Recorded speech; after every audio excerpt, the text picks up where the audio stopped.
Bonjour à toutes et à tous. Bienvenue pour cette quatrième saison des temps forts, nos rendez-vous mensuels sur l'actualité de l'environnement de la formation. Nous sommes ravis de vous retrouver aujourd'hui. Et bonjour Alexia, bonjour Mélusine. Bonjour, Oh, bonjour à tous. eh bien, vous attendiez ce temps fort, je pense, avec impatience pour faire le point sur les dernières nouveautés de la réglementation de la formation. Et donc, Alexia va nous apporter des éclairages concernant le financement de la formation, le CPF, l'alternance, la reconversion. Donc, Alexia, tu es très attendue aujourd'hui. Eh bien, merci. J'espère que je serai à la hauteur des attentes puisque je suis ravie de reprendre ma casquette de juriste pour partager la veille de ces dernières semaines avec une actualité, je peux le dire comme ça, quasi brûlante, hein, puisque je Oui, pense que vous avez tous des questions, par exemple, sur le plafonnement du CPF et que les décrets sont sortis au journal officiel hier. Donc, on ne pouvait pas être plus sur l'actualité aujourd'hui. voilà, c'est tout chaud. Ah, mais je vais laisser la parole à Mélusine pour nous donner les Alors, informations techniques. oui, merci. Donc avant que, Alexia puisse, commencer, son déroulé, je vous rappelle qu'il y a un chat, disponible en bas de votre écran pour pouvoir, faire, des commentaires et échanger aussi et qu'on puisse reprendre éventuellement, vos remarques, à plusieurs temps pendant le webinaire et il y a, pour, les questions, précises, également un petit bouton questions et réponses, en bas de l'écran que vous pouvez utiliser. On aura 2 temps, de questions, et d'échanges, dans le webinaire, en milieu de webinaire et un plus grand temps, disponible pour vous à la fin. Merci Mélusine. Eh bien, Alexa, c'est à toi maintenant. Eh bien, on va démarrer. Hop, je vais partager mon écran, ah, que vous devez voir arriver, sur les rendez-vous de la réglementation. Donc notre petit rituel, ça fait déjà un petit moment, qu'on s'est vu pour le dernier, donc forcément, ben, il y a une masse d'informations assez importante. L'idée est de faire, 2 temps. Un premier temps qui va concerner des informations un peu, on va dire, générales sur l'écosystème de la formation, donc plutôt sur le financement et puis sur, certains acteurs du système de formation. On va voir que, ça bouge aussi du côté des acteurs et puis, une deuxième partie qui sera sans doute la partie sur laquelle vous allez avoir le plus de questions, qui sera un peu plus longue, sur les dispositifs d'accès à la formation, où là, on essaiera de faire un petit tour à 360 sur, le compte personnel de formation, le nouveau dispositif qui s'appelle la période de reconversion et puis des petites actualités autour de l'alternance, essentiellement autour de l'apprentissage. Donc on a un programme assez dense, donc ce que je vous propose, c'est qu'on débute, directement par les actualités sur l'écosystème et puis on prendra, comme Mélusine l'a évoqué, un temps d'échange, après ce 1er temps. Alors sur l'écosystème, je l'avais dit la dernière fois quand on s'est déjà vu sur les rendez-vous de la réglementation, on est dans une logique de régulation et puis, derrière, une logique d'équilibre, budgétaire. On a eu, une période un petit peu complexe, que vous avez vécue comme nous sur, le fait d'avoir ou de ne pas avoir un budget. La loi de finances est arrivée très tardivement. Elle a été publiée là très récemment, et c'est intéressant peut-être d'aller, s'interroger sur les équilibres financiers de cette année 2026. Pour ce faire, bah, en fait, le mot d'ordre, on va dire, c'est l'économie, hein, pour être dans des logiques, d'équilibre, et de soutenabilité financière, du système de formation professionnelle.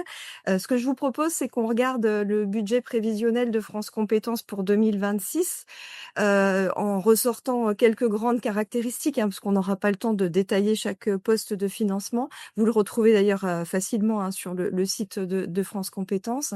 Ce qu'il y a à voir en tête, c'est que le budget, global est en baisse, une baisse, assez significative, à la fois parce qu'il y a une baisse côté recettes et puis, du coup, il va y avoir, un travail aussi sur, les dépenses, qui va toucher la plupart des postes de financement, c'est-à-dire derrière la plupart des dispositifs d'accès à la formation professionnelle. Le côté positif de cette baisse, c'est que c'est la première fois qu'on a, un système qui n'est pas déficitaire puisque, quasi depuis, la mise en place de France Compétences après la loi pour la liberté liberté de choisir son avenir professionnel, hein, dès 2019, on s'est retrouvé avec des déséquilibres et puis des déficits plus ou moins marqués selon les années, au niveau du fonctionnement. Donc là, c'est pas le cas. Pour autant, on peut pas dire que ça s'est passé de façon très, facile, le vote du budget, au niveau de France Compétences, hein. Je rappelle qu'au niveau de France Compétences, il y a plusieurs collèges. Il y a un collège État, il y a un collège qui représente les régions, il y a un collège qui représente les organismes qui sont issus des élections professionnelles, donc les syndicats de salariés, un collège pour les organisations patronales et puis un collège d'experts. Particularité de ce budget non déficitaire, c'est qu'il a été adopté sans l'accord des régions qui ont même refusé de participer au vote, hein, les représentants sont partis avant le vote de la délibération. Et puis, c'est pas un budget qui est vu positivement par les partenaires sociaux, que ce soit côté patronat, que ce soit côté syndicat de salariés, parce que effectivement, on est dans un contexte d'économie qui va avoir des incidences pour tout le système de formation. Si on va un petit peu plus loin, donc au niveau des recettes, donc la dotation que l'État envoie à France Compétences est en baisse. L'autre partie du financement, qui est la partie principale, c'est la collecte auprès des entreprises, hein, de la contribution unique, qui mêle la partie formation et la partie apprentissage. Donc sur cette CUFPA, une petite évolution à venir sur 2026 par rapport à la partie apprentissage. Jusqu'à présent, il y a un certain nombre de structures qui étaient exonérées de la taxe d'apprentissage, notamment les associations, les fondations, etc. Là, évolution avec la loi de finances 2026, en fait, on revient sur ce système d'exonération du coup, les associations, les fondations, etc., vont être astreintes au paiement de la taxe d'apprentissage. Donc, il y a des effets aussi, entre guillemets, positifs sur le fait d'avoir une CUFPA qui se maintienne sur un niveau cohérent. Au niveau des dépenses, assez mécaniquement pour être en équilibre, tous les engagements sont en baisse, à l'exception de 2 postes. Le financement de l'action du conseil en évolution professionnelle. Alors, c'est pas tout le conseil en évolution professionnelle, hein, c'est le financement qui part au niveau du réseau Avenir Actif, qui est mandaté par France Compétences, hein, suite à des réponses à appel d'offres, pour accompagner les salariés et les indépendants du secteur privé. Donc là, l'objectif, hein, c'est la montée en charge de cet accompagnement donc il y a un maintien de l'effort financier. Et puis le deuxième volet sur lequel on garde des volumes financiers qui sont comparables à l'année précédente, c'est la reconversion professionnelle. Donc notamment l'enveloppe qui part aux associations de transition professionnelle pour la gestion du projet de transition professionnelle. Donc ça donne un schéma il n'est pas de moi, hein. J'ai récupéré les données Centre Info parce que l'infographie est très bien faite et très claire. Donc là, c'est l'infographie sur les fonds mutualisés, le budget de France Compétences venant donc de la collecte auprès des réseaux URSSAF et du réseau des MSA pour les entreprises agricoles. Donc il y a une partie liée à la dotation État sur la formation des demandeurs d'emploi. Le solde est utilisé pour faire fonctionner les différents dispositifs d'accès à la formation professionnelle, avec donc des montants en euros que vous voyez apparaître. Pour donner 2 illustrations, les 2 postes financiers essentiels depuis plusieurs années, ce sont l'alternance et le compte personnel de formation. Sur l'alternance, on passe de 9,4 milliards l'année dernière à 8,4 milliards, donc moins 1 milliard d'euros.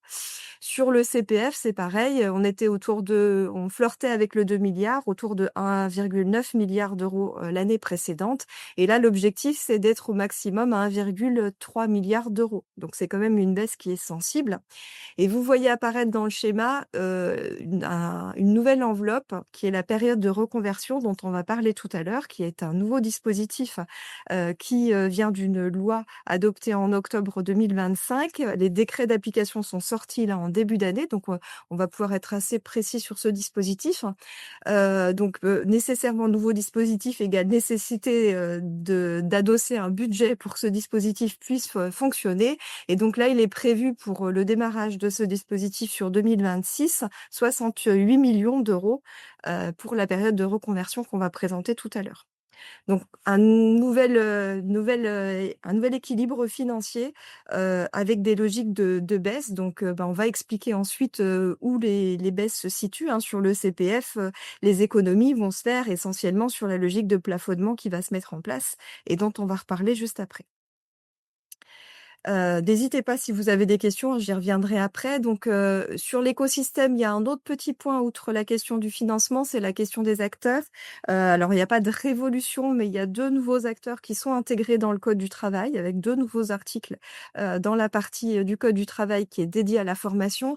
Et ce qui est intéressant de voir, c'est que le fait de consacrer ces 2 acteurs dans le code du travail, est un signal fort par rapport au paritarisme. C'est-à-dire qu'on revient sur la place des partenaires sociaux en leur permettant d'avoir un rôle majeur sur l'échiquier politique de la formation. Donc 2 acteurs, une création complète, avec, un conseil national, de l'orientation et de la formation pour le développement des compétences. Alors vous allez me dire: «C'est pas si nouveau que ça doit vous rappeler quelque chose».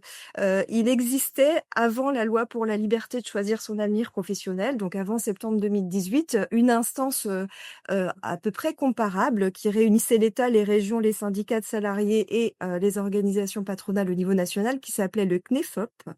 Avec son jumeau au niveau régional qu'est le CREFOP. Le CNEFOP avait été supprimé par la loi pour la liberté de choisir son avenir professionnel avec l'idée de simplifier, la gouvernance et de mettre en avant France Compétences comme établissement public national de régulation. Là, c'est pas qu'on revient en arrière, c'est qu'on assume le fait que, France Compétences est un opérateur technique, qui fait de la régulation technique, de la régulation financière, notamment, sur la répartition des fonds, sur, les niveaux de prise en charge, des contrats d'apprentissage. Mais c'est pas forcément une instance où, les, partenaires sociaux, les régions et l'État ont un vrai espace de dialogue pour, échanger sur les priorités des politiques de formation. Ça se voit d'ailleurs sur le fonctionnement des collèges de France Compétences. Ça fait un moment que les partenaires sociaux, critiquent le fonctionnement des différents collèges et les modalités de vote au sein de France Compétences. Donc en fait, là, ce qu'on fait, c'est on ne modifie pas le fonctionnement de France Compétences, mais on crée une instance à part qui va avoir un rôle, essentiellement, hein, de coordination, de dialogue, entre, les, acteurs du quadripartisme au niveau national, de manière à avoir, véritablement, un pilier au niveau de la gouvernance politique. Donc pareil, ça c'est récent cette création, donc il va falloir voir, la mise en place de ce nouveau conseil et le fonctionnement. Intéressant quand même d'intégrer, les, éléments de compte rendu ou de rapport qui sortiront de ce, nouveau conseil dans votre veille, puisqu'on va être quand même sur les priorités des politiques de formation et d'orientation. Autre évolution au niveau des acteurs qui donne aussi une place, aux structures paritaires, c'est, le fait de consacrer un nouvel article du code du travail à l'association Certif Pro. Alors l'association Certif Pro, elle est pas nouvelle, elle existait déjà, elle s'est créée, on va dire ex nihilo, parce qu'elle n'était pas prévue dans la loi pour la liberté de choisir son avenir professionnel, avec une mission de, coordination des associations de transition professionnelle sur les territoires. Elle a aussi un rôle spécifique sur la certification puisque, c'est le certificateur, de CLEA, hein, du socle de compétences et de connaissances professionnelles. Là, donc, la structure, se retrouve renforcée puisqu'elle arrive dans le code du travail avec, des missions qui sont formalisées, des missions de coordination des associations de transition professionnelle, ce qui en fait un vrai, pivot opérationnel, mais une mission aussi fondamentale qui, devrait dans les mois qui viennent, éclaircir un peu le fonctionnement entre elle et France Compétences, qui est une mission de gestion des fonds de la transition professionnelle. C'est-à-dire qu'en fait, on crée, finalement une relation un peu tripartite entre France Compétences, Certif Pro et les associations de transition professionnelle sur la gestion des fonds de la reconversion professionnelle. Ce qui permet de replacer les partenaires sociaux dans la gestion des fonds de la reconversion professionnelle, ce qui était aussi une demande de leur part. On l'a pu le voir notamment dans les échanges sur l'accord national interprofessionnel qui a donné lieu à la loi qu'on verra tout à l'heure, qui crée la période de reconversion. Donc là, c'est aussi intéressant à intégrer dans la veille parce que ça veut dire que concrètement, par exemple, sur les règles de priorité de prise en charge des dossiers de transition professionnelle, il va y avoir un travail construit avec Certif-Pro. Jusqu'à présent, on n'était pas dans ce mode d'organisation-là et c'était pas du tout formalisé dans le code du travail. Donc là, c'est, quelque chose qui est à suivre, sur, pareil, hein, les semaines, plutôt les mois qui viennent, sur, une évolution peut-être, des critères de prise en charge.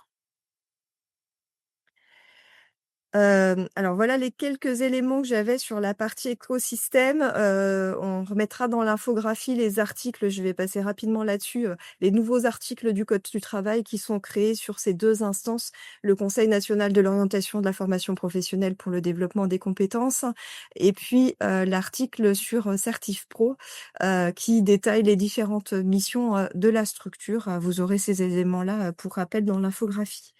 On peut peut-être faire un petit temps d'arrêt sur ce premier niveau, un peu générique, hein. C'était le volet un peu macro avant d'aller sur les dispositifs d'accès à la formation. Je vais peut-être arrêter mon partage pour pouvoir voir le chat que je ne vois pas quand je partage mon écran. Alors, tu as une question en suspens de Madame Lothar, Oui. qui a une situation spécifique dans un établissement scolaire privé dont le statut est associatif et elle voudrait savoir si elle est concernée par les CUFPA, le CUFPA, pardon. Alors, ça, il faudrait qu'on étudie, en précision. On vous répondra peut-être, plutôt directement, pour aller voir, les éléments parce que, on sait que l'exonération évolue, mais en fait, ce qu'on a pour l'instant, c'est juste l'article de la loi de finances. Donc c'est pas très, très précis, au niveau des éléments. Donc, je préfère, mettre de côté et puis, prendre un temps, à part pour pouvoir vous répondre. Donc, on l'a dans les Q&R aussi, donc on pourra effectivement lui répondre par mail.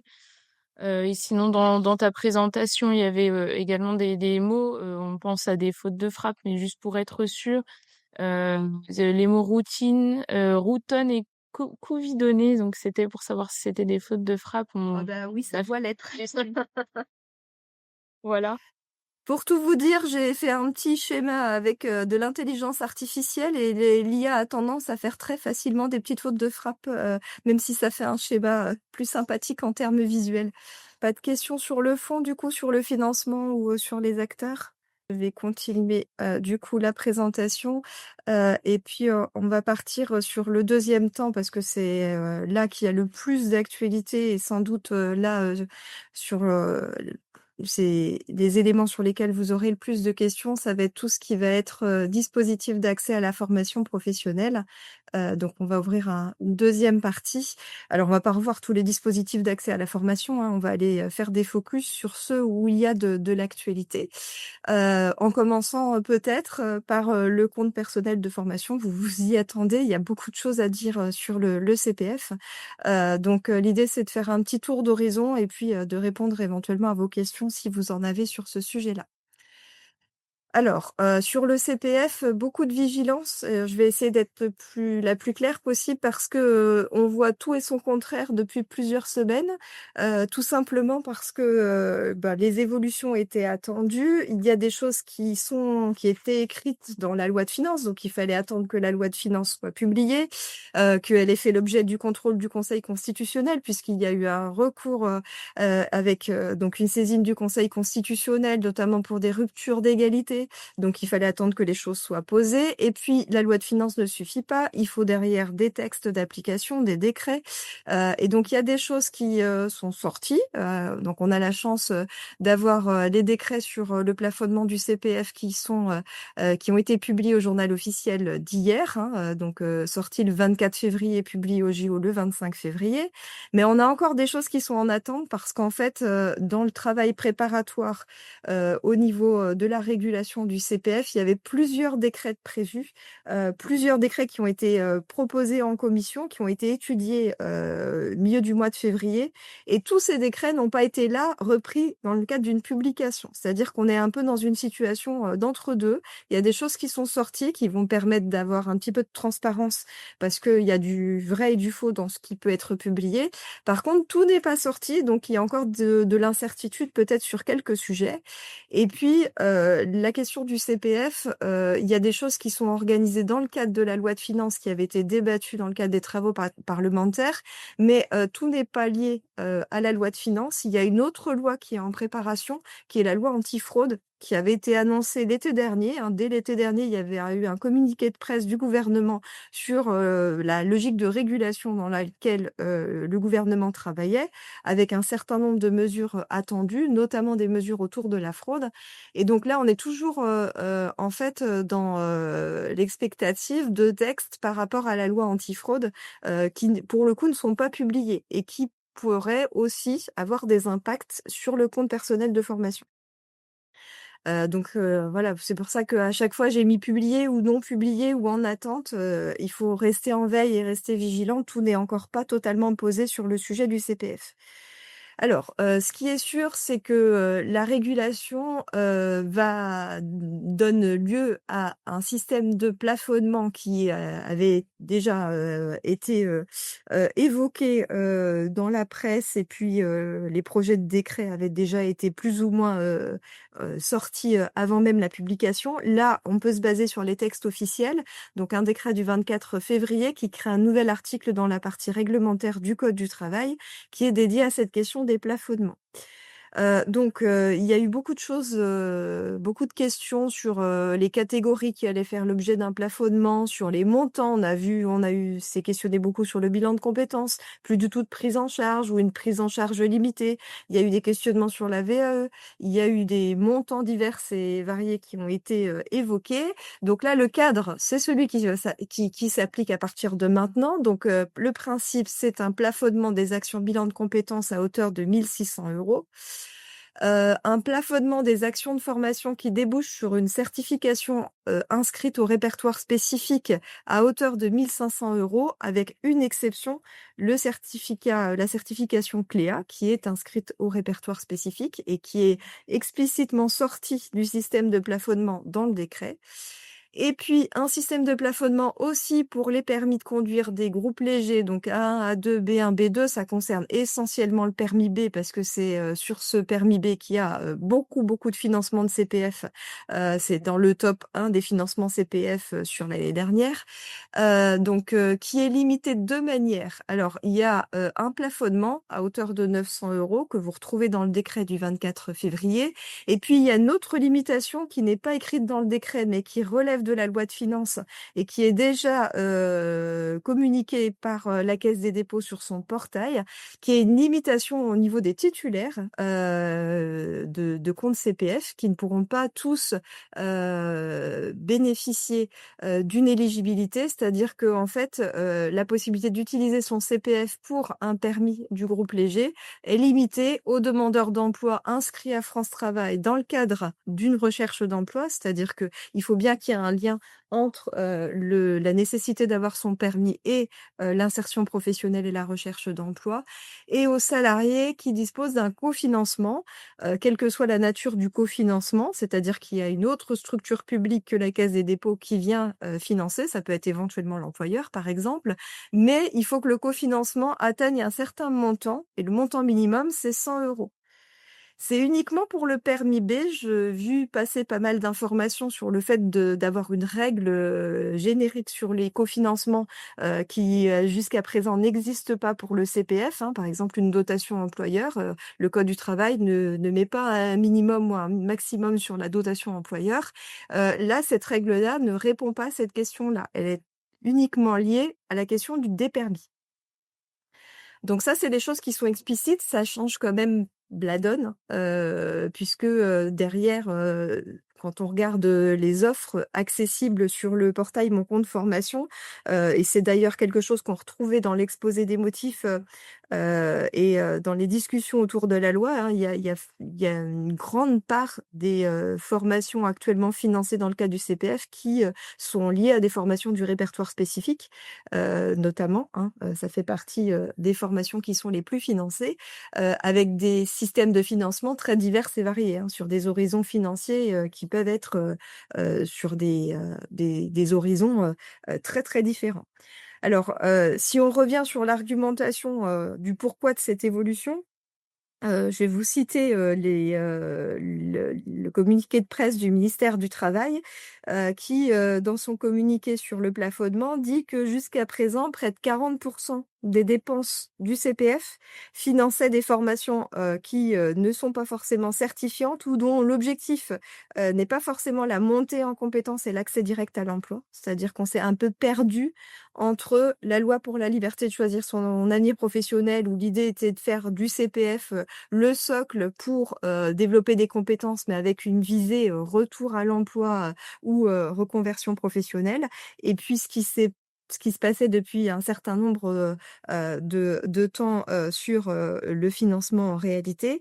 Et puis l'idée, c'est aussi de réaffirmer que le CPF n'est pas un levier, de financement exclusif et automatique, mais bien un levier mobilisable en articulation avec d'autres sources de financement.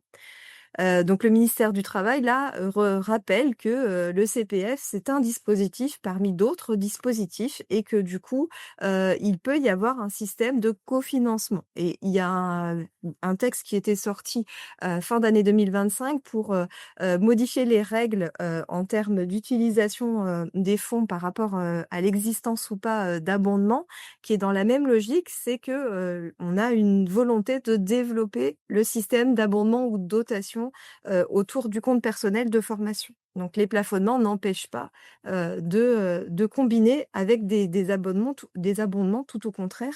C'est un peu la logique de fonctionnement du texte. Si on essaye de rapprocher ça d'une donnée financière, France Compétences vient de publier son rapport sur, l'utilisation des fonds de la formation professionnelle. Ça nous permet d'avoir des données intéressantes sur, le coût moyen d'un dossier CPF. Le coût moyen d'un dossier CPF, donc, tout système confondu, tout titulaire, toute formation sur l'année, 2024, puisque, le rapport vient de sortir, il est toujours un peu décalé sur la compilation, était de 1 650 €. 1 650 € de coût moyen pour, en moyenne, 61 heures de formation. Alors ça cache, des variations très sensibles selon les configurations de parcours de formation.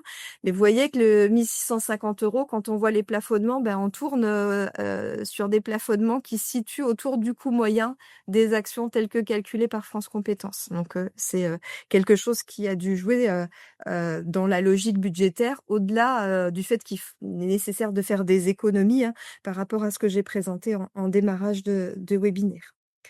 Donc, si on le raisonne à contrario, donc la VAE ne fait pas l'objet de plafonnement, les certifications inscrites au, RNCP ne font pas l'objet de plafonnement. Hein. Donc, soit on voit le verre à moitié vide, soit on voit le verre à moitié plein. Ça dépend de l'offre de formation que vous avez peut-être, vous, comme, organisme de formation, par exemple, en ligne sur, la plateforme Mon compte formation. Au-delà de ces plafonnements, donc, ce que je vous disais, ce qui n'est pas encore sorti, ce qui est dans les tuyaux, ce qui est en attente, c'est des mécanismes nouveaux qui seraient liés à la lutte contre la fraude. Donc, la Caisse des dépôts contrôle de plus en plus, hein, l'appareil de formation par rapport à l'utilisation du CPF. Donc, il y a, deux choses qui pourraient évoluer. Une rigueur, supplémentaire sur le fait de véritablement, se présenter, à l'évaluation. On est sur des logiques de certification, par rapport au CPF, avec, la nécessité de présenter le candidat titulaire du CPF, aux épreuves ponctuelles, si c'est des épreuves ponctuelles, de la certification. Il peut y avoir bien sûr, une absence parce qu'il y a un cas de force majeure, parce que la personne est malade, et cetera. Ça, c'est pas le sujet. Mais, il y a parfois, des structures qui n'inscrivent pas, ou des candidats qui ne se présentent pas parce qu'en fait, ils voulaient, le CPF, certifiant pour avoir les fonds du CPF, mais pas pour passer la certification. Donc là, il y aurait un durcissement pour véritablement, pousser au fait d'aller jusqu'au bout, d'aller jusqu'à la passation de la certification, avec des systèmes de remboursement des fonds, si toutefois il n'y avait pas de cause justificative réelle à l'absence, du titulaire de compte, à l'examen. Il y a aussi une réflexion sur des sortes de carences ou de franchises. Alors je vais y revenir après parce que sur le bilan de compétences, pour le coup, le texte est sorti, mais ça serait plus large que ça serait, des systèmes, où on n'aurait pas la possibilité pour un même titulaire de revenir demander le financement d'un bloc ou d'une certification qui a déjà été financée dans le cadre de fonds publics ou mutualisés, pour éviter, en fait, que les mêmes personnes, profitent entre guillemets «systématiquement» du système, sur, les mêmes objets de formation. Avec des exceptions, sans doute sur les formations linguistiques, puisque là, on n'est pas sur la même logique, puisqu'il y a des questions aussi de monter dans les, échelles, du cadre européen des langues. Ça, pour ça, je vous encourage à garder un système de veille efficace, puisque, du coup, tant qu'on n'a pas le texte définitif, hein, on est quand même, encore sur, des supputations et il va falloir que, le texte sorte pour que, on puisse être un peu plus précis. Alors ça change quand même un peu la donne. Je vous ai donné un exemple et puis ça va nous permettre de reparler du ticket modérateur. Imaginons que, vous discutiez avec un titulaire de compte CPF qui a 2 500 € sur son compteur. Il n'est pas au plafond parce qu'il a déjà utilisé, par exemple, hein, ou parce qu'il travaille à temps partiel, ou il peut y avoir plein de raisons. Cette personne souhaite se former pour obtenir une certification en bureautique avec une certification qui est inscrite au répertoire spécifique. Le coût actuel sur, la plateforme, Mon compte formation, pour, la formation que la personne a vue est de 2 500 €. Donc mécaniquement, la personne se dit, «J'ai ça sur mon compte, belle opération». Alors, aujourd'hui, déjà, il y aurait pas eu de prise en charge à 100 puisque si la personne n'est pas dans les exceptions du ticket modérateur, la prise en charge, peut pas être, à 100 puisqu'on dégrève, ce qu'on appelle la participation financière obligatoire ou le ticket modérateur. Ticket modérateur qui a évolué, hein, qui, est passé de 102,23 à 103,20 et qui pourrait évoluer jusqu'à 150 €. Là, le décret sur le passage du ticket modérateur à 150 € n'est encore pas sorti. Il est écrit, il a été passé en commission, mais il n'est pas publié. Donc pour l'instant, on reste sur, le ticket modérateur à 103,20 € qui est existant. En attendant le décret qui a été présenté en même temps que celui que sur les plafonnements, mais qui n'a pas été publié en même temps que celui, sur les plafonnements, parce que peut-être qu'il y a encore une discussion sur ce sujet-là. Si on regarde côté nouveau système, si on applique mécaniquement la question des plafonnements, puisqu'on est sur une certification du répertoire spécifique, donc on est à 1 500 € de plafond. Donc avec le nouveau système, même si vous avez 2 500 € sur votre compteur, vous avez droit à une prise en charge maximum de 1 500 €. Donc mécaniquement, ça vous fait un reste à charge de 1 000 € dans mon exemple. Ce reste à charge, il va être à financer sur les deniers de la personne. Alors après, il peut y avoir un système d'abondement de dotation, hein. Là, je raisonne sur, imaginons qu'il y ait pas d'abondement, pas de dotation. Dans ce cas-là, donc il y a 1 000 € à la charge du titulaire. Ce qui est intéressant, mais ce qui doit être confirmé par le décret sur le ticket modérateur qui n'est pas sorti, c'est que si on applique le système actuel, le fait qu'il y ait un reste à charge supérieur au montant du ticket modérateur neutralise le ticket modérateur. C'est-à-dire que si vous devez 1 000 €, on va pas vous demander de donner 150 € ou 103,20 € en plus des 1 000 €. Le ticket modérateur, il est inclus dans le reste à charge. Donc c'est normalement le principe, mais là aussi, vigilance, puisque c'est pas écrit dans le décret sur le plafonnement, qui est très technique, qui ne parle que des montants de plafonnement. Et il va falloir attendre le décret sur le ticket modérateur pour avoir la confirmation qu'on a bien, dès lors qu'on est sur un reste à charge supérieur au montant du ticket modérateur, une neutralisation de ce ticket. Pour pas être sur la double peine, hein, au niveau budgétaire, on va le dire comme ça. Donc ce que je vous disais, c'est qu'on a eu un arrêté le 30 décembre 2025 qui a fait évoluer le montant du ticket modérateur, mais ça, c'est par rapport à l'inflation, hein, c'est classique, ça évolue tous les ans. En attente, il y a une évolution possible du ticket modérateur à 150 € avec un projet de décret qui devrait sortir, mais qui n'a pas encore été publié. Il ne jouerait pas sur les exceptions, au paiement du ticket modérateur, hein, qui resteraient les mêmes.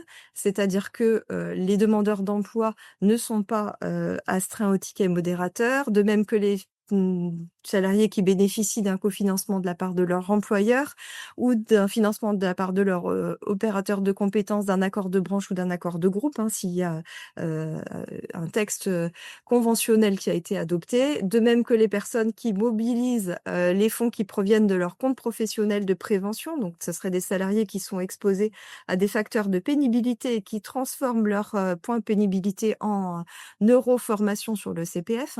Et puis, sont également exclus les titulaires d'un abondement de l'assurance maladie qui est lié à un accident ou une maladie professionnelle avec un taux d'incapacité de travail supérieur à 10%.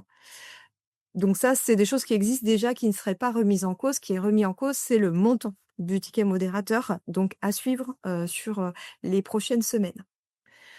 Autre point, puis peut-être qu'on ouvrira un champ de questions avant que je passe sur la période de reconversion, parce que je pense que sur le CPF, il risque d'y avoir beaucoup de questions. Autre modification sur le portail Mon compte formation sur EDOF. Donc, des évolutions par rapport à la validation des acquis de l'expérience, donc il reste bien sûr éligible au CPF, sans logique de plafonnement. Donc il y a déjà eu des évolutions sur des textes qui sont déjà sortis, qui précisent bien que ce qui est éligible au CPF, c'est un accompagnement à la VAE, donc pas uniquement la prise en charge de frais de jury. Donc l'offre doit forcément être une offre qui combine de l'accompagnement méthodologique, éventuellement du coup les frais de jury intégrés et éventuellement de la formation, mais ça peut pas être une offre spécifique sur des frais de jury. Et ce qui va être ajouté, et là il y a un petit délai pour se mettre en conformité, puisque la Caisse des dépôts laisse jusqu'au mois d'avril aux architectes de parcours qui font l'accompagnement méthodologique pour mettre à jour leur offre sur le portail Mon compte formation. Il va falloir catégoriser l'offre VAE en la liant à un domaine d'activité. C'est-à-dire qu'il va falloir, dans l'offre de formation, présenter l'offre d'accompagnement avec les champs du format code qui permettent en fait de taguer sur des thématiques, par exemple le commerce, le management, etc. Donc ça, c'est un travail qui est à conduire pour le marquage de l'offre VAE sur le CPF. Il y a une évolution sur une autre catégorie d'action qui est le bilan de compétences. En plus du plafonnement, il y a un autre décret qui est sorti le même jour que celui du plafonnement, mais qui n'est pas le même, qui revient sur le bilan de compétences et qui instaure une sorte de délai de franchise entre 2 bilans de compétences. C'est des choses qui ont déjà existé, qui existaient dans les anciens systèmes et qui n'avaient pas été reprises dans le cadre du CPF.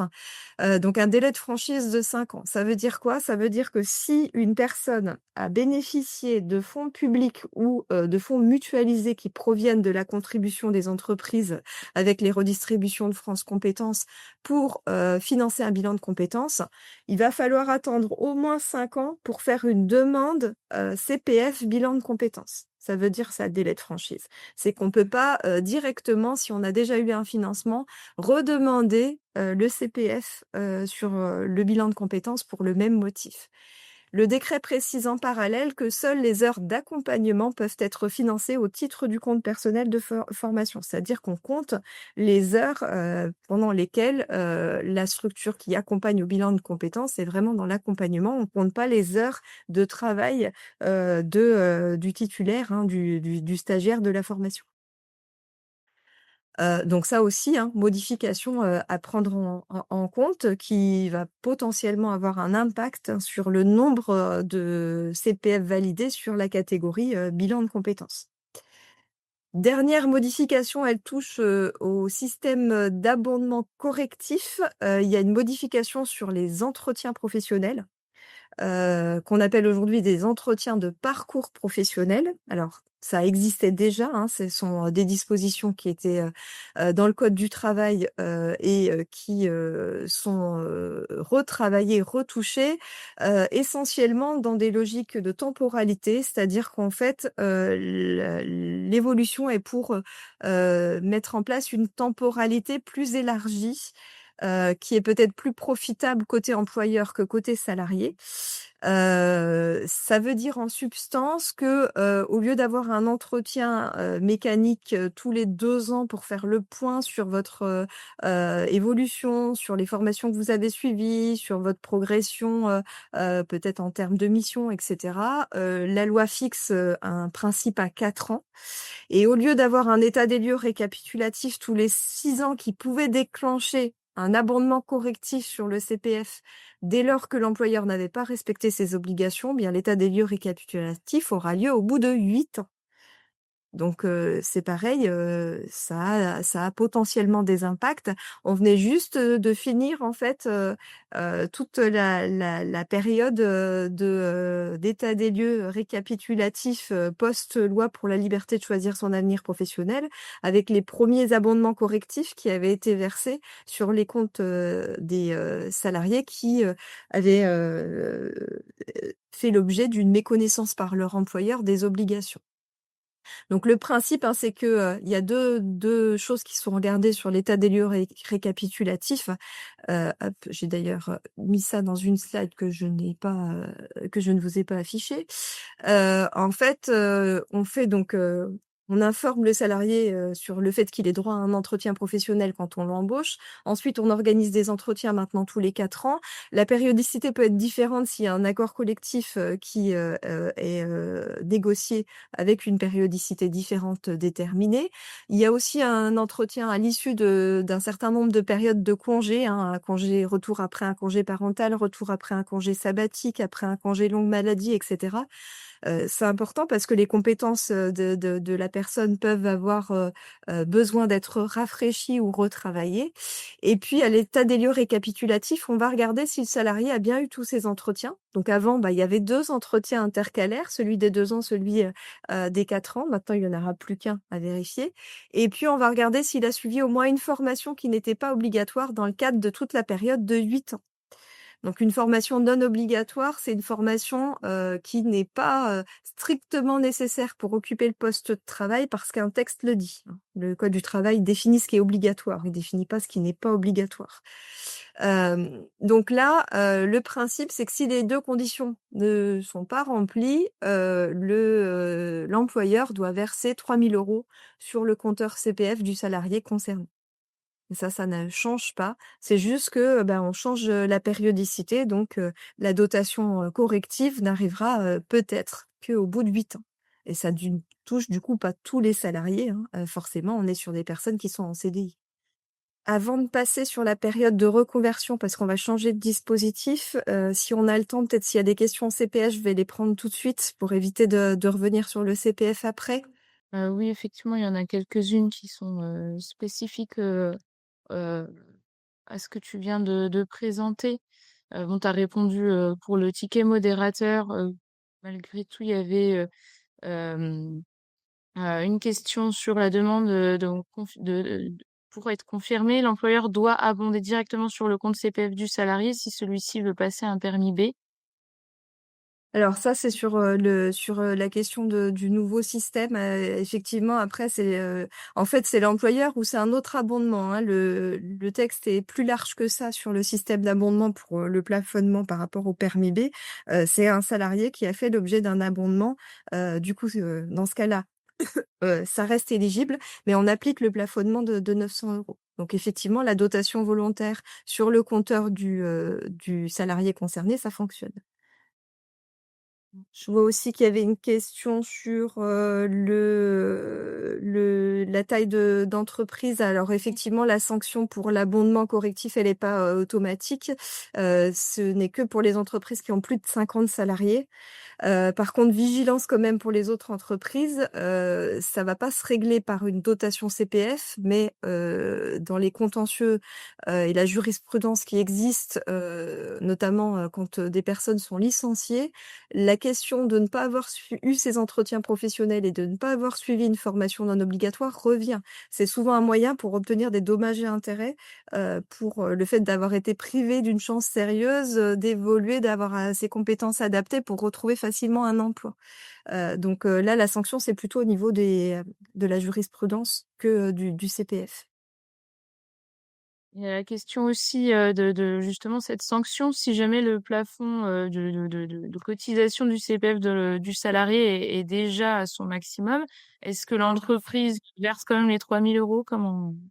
Ouais, c'est en plus. En fait, c'est, une sorte c'est un correctif, hein, donc c'est un abondement correctif pour reprendre, le terme qui est prévu, dans le cadre des textes et il vient, au-dessus des plafonds. C'est-à-dire si vous êtes à 5 000 €, bah, vous aurez 8 000 €. Et donc encore une question, peut-on faire plusieurs formations à 1 500 € dans le cadre du CPF pour une formation linguistique et y a-t-il un délai à respecter entre, Alors, j'imagine? bah, après, le plafonnement, effectivement, il est conçu dans une logique, qui est, la logique, liée à la typologie, de certification, hein. C'est, une certification plafonnée, ça veut dire que c'est un maximum de prise en charge sur un dossier.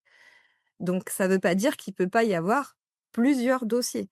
Après, alors à l'exception du bilan de compétences, puisqu'on vient de dire que du coup, sur le bilan de compétences, on a des systèmes de franchise qui se mettent en place. Le système de délai de carence ou de franchise, pour l'instant, il est prévu que sur la partie bilan de compétences. Alors après, ça n'est pas non plus une injonction à découper des offres de formation. Après, vous devez, préparer, la réflexion qu'il y a à avoir, c'est qu'il faut quand même préparer la personne, à la totalité de la certification. C'est-à-dire que, ça, c'est un autre système de contrôle. Vous savez que les certificateurs, il y a une vigilance aussi de la Caisse des dépôts sur ce volet-là, contrôlent les partenaires à la certification et que quand vous êtes habilité sur une certification du répertoire spécifique, vous avez à respecter tout le cahier des charges du certificateur et que quand, vous mettez une offre sur le CPF, cette offre, elle doit bien préparer à la totalité des, objectifs et des éléments de la certification du répertoire spécifique.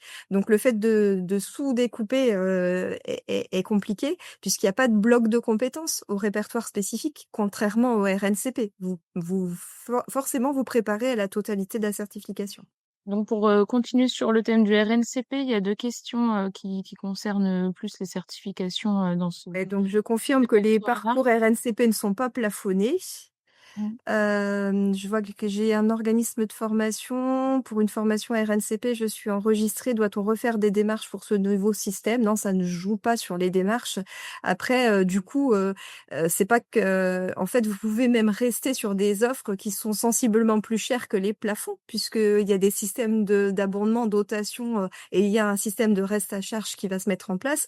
La question un peu, c'est, votre, modèle économique d'organisme de formation, votre communication et comment vous pouvez packager vos offres par rapport à ces évolutions. Mais il n'y a pas de couperet mécanique qui fait que toutes les offres supérieures à 1 600 ou 1 500 € vont ne plus être affichées. On n'est pas du tout sur cette logique-là.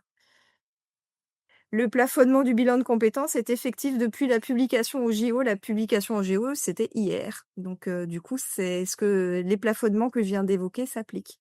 Sur le Ces bilan de plafonnements compétences, concernent du tout coup, le monde, il y a pas de distinction en fonction des publics. mmh. Le plafonnement, en fait, il touche la catégorie, d'actions éligibles au CPF, indépendamment de la question du public. Sauf pour le permis B ou les permis, du groupe léger où il y a des précisions complémentaires, par rapport au public. Alors, je vais être obligée de reprendre la main pour, continuer. S'il y a d'autres questions, on les note, hein. Si on peut pas toutes les prendre, on répondra dans un petit, message avec l'infographie. On va laisser de côté le CPF, on va faire un petit focus sur la période de reconversion cette fois-ci. Je vous repartage mon écran.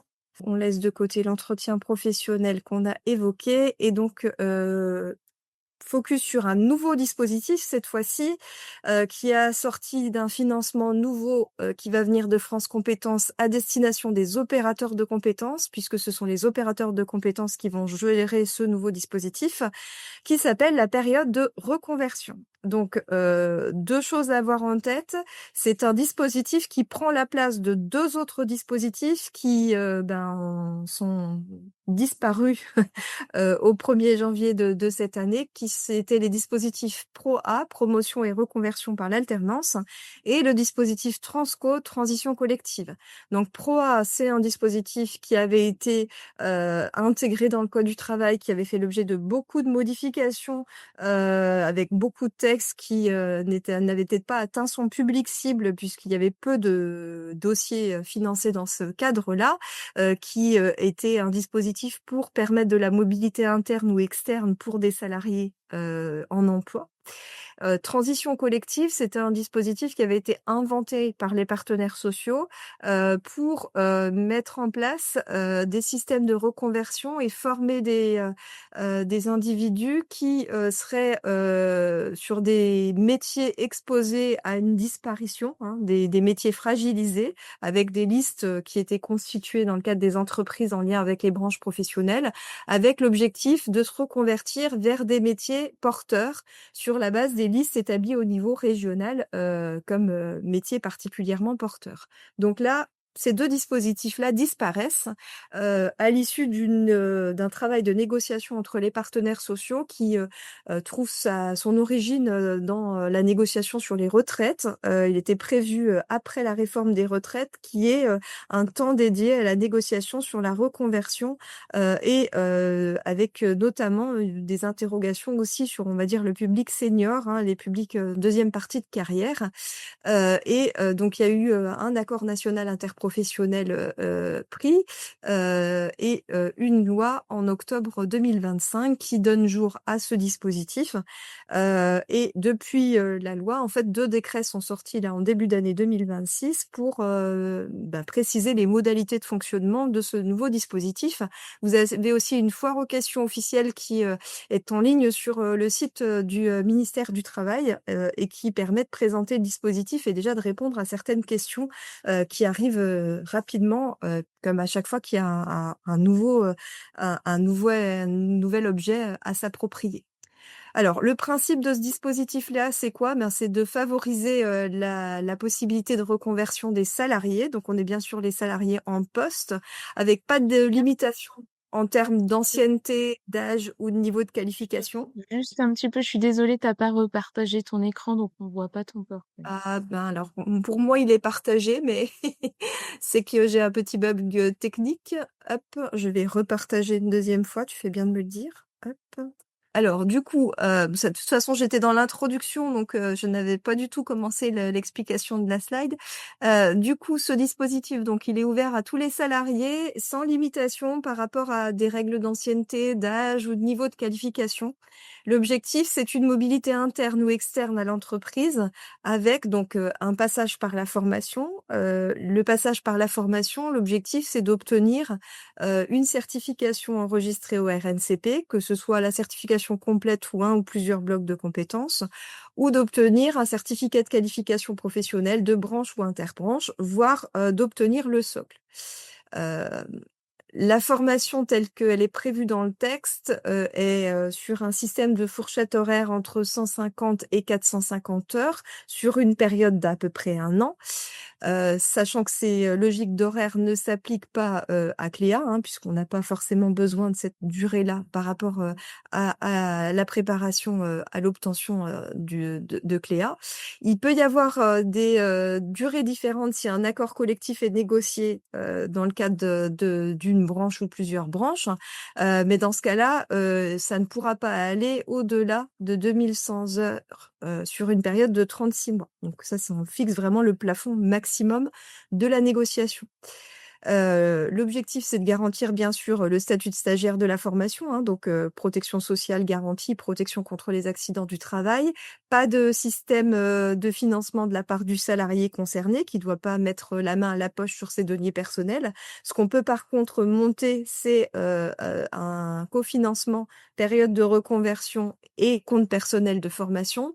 Et il est bien précisé que on peut utiliser ce dispositif-là pour de la validation des acquis de l'expérience et pour différents formats de formation, c'est-à-dire qu'on peut monter des formations présentielles, on peut prévoir de l'action de formation en situation de travail, on peut prévoir de la formation à distance. Le dossier de demande de prise en charge est à faire avec son employeur et à déposer auprès de l'opérateur de compétences. L'opérateur de compétences va utiliser ce dispositif-là essentiellement pour financer le coût pédagogique, hein, c'est un dispositif qui sert au financement du coût pédagogique. Éventuellement, en fonction de la négociation, notamment de branches, de frais annexes et de, part de la rémunération. Ça va dépendre de la négociation au niveau des branches et puis, des conseils d'administration des opérateurs de compétences qui vont être amenés à se positionner sur la période de reconversion. Le texte, lui, il fixe, des règles, minimum de fonctionnement, comme c'est souvent le cas sur les dispositifs. Le principe, c'est qu'à défaut de négociation de branche, on va appliquer la règle que vous connaissez, qu'on retrouve sur d'autres dispositifs comme le contrat de professionnalisation, qui est une prise en charge horaire à 9,15 €. Sachant que ça a pas évolué depuis des années, sur ce niveau de prise en charge minimum.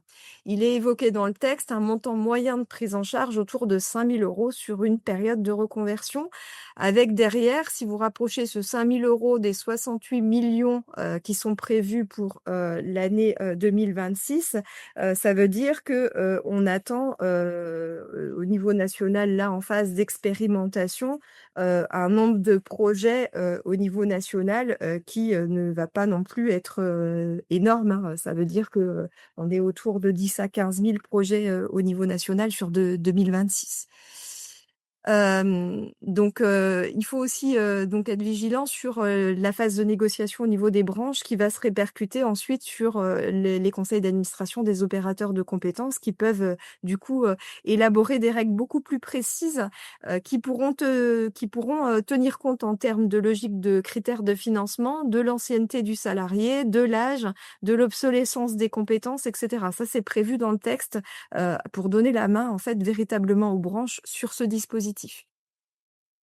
Alors, 2 formes de reconversion possibles quand on utilise la période de reconversion, de la reconversion à l'interne ou de la reconversion à l'externe.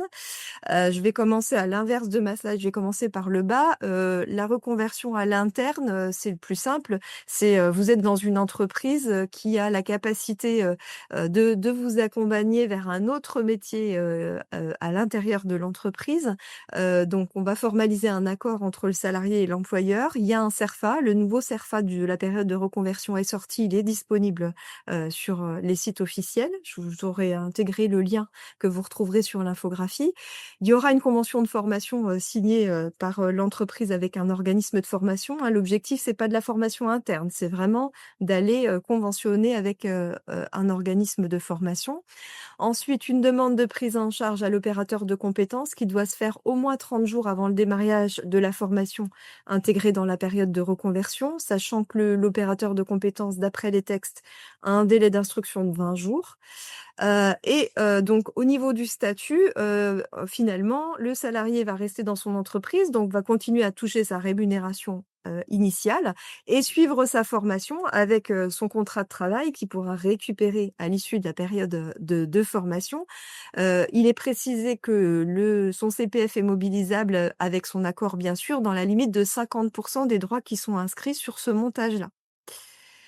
À l'issue de la période de reconversion, du coup, le salarié, soit va évoluer au niveau d'un autre poste dans la même entreprise, soit rester sur son poste initial parce que, la période n'a pas été forcément profitable sur, l'évolution, en termes de métier.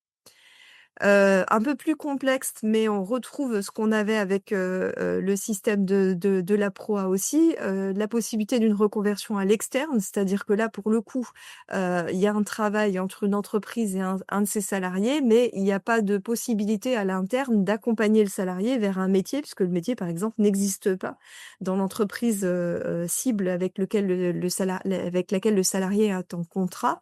Donc la démarche va être assez, sensiblement la même, sauf qu'on va pas aller chercher le même opérateur de compétences, c'est qu'il va falloir trouver une entreprise d'accueil, avec laquelle, du coup, le montage va se faire, et donc c'est l'opérateur de compétences de l'entreprise d'accueil qui sera sollicité pour la demande de prise en charge, avec les mêmes logiques de délai, le respect de 30 jours, au moins avant la période de démarrage, le délai d'instruction de 20 jours. La possibilité pour, le montage d'utiliser complètement le CPF du salarié, dès lors qu'il est d'accord bien sûr, hein, puisque ça reste, un dispositif qui est à sa main directe. Et là, le principe, ça va être de se dire, du coup, il y a plusieurs possibilités. Déjà, s'il y a une période d'essai, il peut y avoir un temps. À l'issue de la période d'essai, ça passe ou ça passe pas. Si à l'issue de la période d'essai, ça fonctionne pas, retour dans l'entreprise initiale. Si ça fonctionne bien, ben on continue. À l'issue de la période de reconversion avec la formation, donc 2 possibilités. Ça s'est bien passé et l'idée, c'est de continuer avec la nouvelle entreprise, l'entreprise d'accueil. Donc le principe qui est évoqué par les textes, c'est qu'on va aller sur une rupture conventionnelle quand la personne était en CDI ou sur une rupture d'un commun accord si la personne était en CDD, de manière à pouvoir arrêter le contrat qui était juste suspendu avec l'entreprise initiale et avoir un contrat du coup avec l'entreprise d'accueil qui a permis le fonctionnement de la période de reconversion. Si c'est pas le cas, si le salarié, c'est là où c'est intéressant parce que ça sécurise le salarié, si le salarié, à l'issue de la période de reconversion ne veut pas, continuer dans l'entreprise d'accueil et veut revenir sur son contrat initial, il peut le faire et donc là, l'employeur, initial a l'obligation de lui proposer un poste équivalent à rémunération équivalente. Donc le salarié est complètement sécurisé, dans son évolution et dans sa mobilité professionnelle.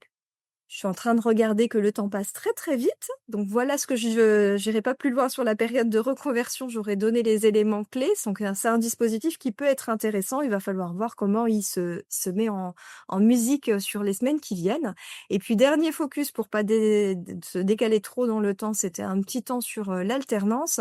Là, c'est pareil, c'est plus pour faire œuvre de transparence parce qu'il y a beaucoup de choses qui sont communiquées sur le sujet de l'apprentissage notamment. Donc, dans le cadre de la loi de finances qui a été publiée et qui est définitivement adoptée, c'est la fin de l'aide au permis de conduire pour les apprentis. La fameuse prime de 500 € disparaît, hein. C'était prévu dans un article de la loi de finances qui, du coup, a été publié. Sur le système des aides au recrutement, alors là, on est encore dans un petit flou juridique, c'est-à-dire que le système de l'aide exceptionnelle suppose un décret particulier. Le décret de l'aide exceptionnelle 2025 s'est arrêté de sa belle mort en décembre 2025. Depuis janvier 2026, on n'a plus de texte, donc on retourne sur la base, c'est-à-dire ce qu'il y a dans le Code du travail.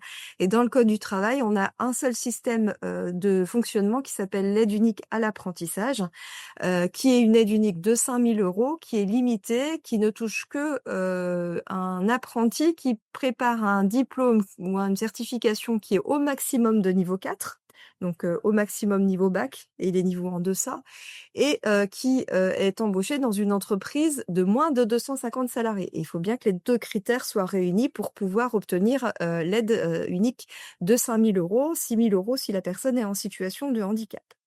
Ça, c'est ce qui est dans le Code du travail depuis la loi pour la liberté de choisir son avenir professionnel et qui a toujours existé. Ce qu'on attend, hypothétiquement, c'est un nouveau décret sur une modulation d'aide exceptionnelle. Donc là encore, le texte est écrit, mais n'est pas publié, donc ne s'applique pas.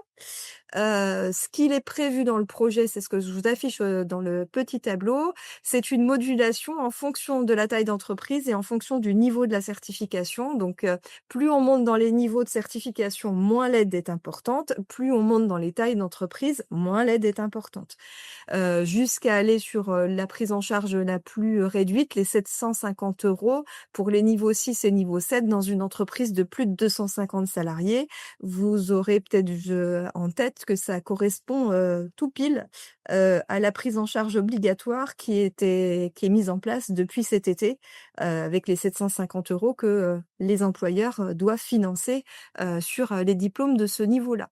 Donc là, vigilance parce que je l'ai mis en rouge, hein, ça ne s'applique pas, il y a pas de texte. Le texte, il est en projet, il n'est pas publié, donc il faut attendre, la publication pour, pouvoir, savoir si on va véritablement sur ce système de modulation ou pas. Sur l'apprentissage et je m'arrête là, il y a une évolution sur la procédure de détermination des niveaux de prise en charge. C'est France Compétences qui reprend la main pour faire des propositions aux branches, plutôt que les branches fassent des propositions à France Compétences. On inverse la logique de fonctionnement, de même parce que France Compétences a les comptabilités analytiques des CFA et a les éléments pour déterminer le juste niveau de prise en charge. Et puis, il faut s'attendre donc du coup à des renforcements de contrôle qualité et à de nouvelles versions de Calliope qui devraient arriver. Là encore, le projet de texte est écrit. Je peux vous donner quelques éléments dessus, mais il n'est pas publié, donc il ne s'applique pas. Donc il faut rester vigilant. Il y aurait un certain nombre de mesures qui touchent quand même beaucoup à la question de l'apprentissage, avec un nouveau critère qui touche en gros le conseil de perfectionnement, c'est-à-dire la nécessité de justifier qu'on réunit les formateurs, les entreprises, les apprentis et qu'on suit les comptes rendus des réunions qui sont organisées. Et puis ensuite, au-delà de nouveaux critères, c'est plus des adaptations sur les preuves qui seraient demandées sur un certain nombre de critères ou des ajouts. Par exemple, il y a l'idée d'un référent unique pour chaque apprenti, c'est-à-dire un interlocuteur unique qui suit l'apprenti pendant toute la durée de son contrat d'apprentissage au niveau du CFA. Il y a l'idée d'intégrer une sensibilisation sur tout ce qui est santé, sécurité au travail dans le cadre des contrats d'apprentissage. Voilà, il y a des choses qui ne sont pas anecdotiques et qui s'ajouteraient aux critères et indicateurs de Calliope. Mais là encore, il n'y a pas, il y a rien de publié, donc va falloir attendre la dernière version du texte pour avoir des certitudes. J'ai accéléré et pour arriver à prendre peut-être 2 questions et ne pas avoir trop dépassé notre temps puisqu'il est déjà plus de midi. Je vais arrêter mon partage et on va jouer un peu à la roulette russe sur 2 questions qu'on pourrait peut-être prendre pour terminer. Oui, alors parce qu'il y en a eu, quand même beaucoup là, du coup, sur toutes tes Ouais, infos. je m'engage à les reprendre pour l'infographie, hein. On vous fera quand même un retour et pas de problème là-dessus. Donc il y en a une, du coup, il semble aussi y avoir des aides pour les contrats pro par France Travail. Est-ce toujours d'actualité? Oui, alors après, j'ai parlé que de l'apprentissage parce que c'est sur ce sujet-là qu'il y a le plus d'actualité. Après, effectivement, il y a des systèmes d'aide France Travail sur la professionnalisation. Par contre, les aides exceptionnelles qui avaient été supprimées sur le contrat de pro, là, dans la mouture de texte, on reste uniquement sur le contrat d'apprentissage également. Pour une reconversion externe, quelles sont les démarches à faire auprès de l'entreprise initiale? Ah bah, du coup, c'est un montage à faire avec l'entreprise initiale, c'est-à-dire que pour la période de reconversion, finalement, vous travaillez avec 2 entreprises.